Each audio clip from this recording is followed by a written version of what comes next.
Hi friends, I hope you are doing well. Today we'll talk about how to fix or how to solve the problem of Wise app. We click on settings.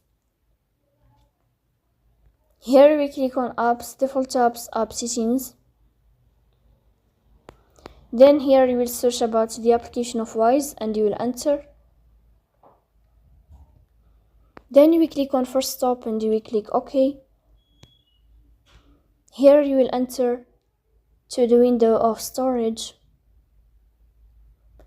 Then we click on clear cache. Here we go to Play Store. You will search about the application of Wise. Here you will uninstall your app and you will install it again. So that's all. Don't forget to support us by like and subscribe. See you next time and thank you for your watching and your attention.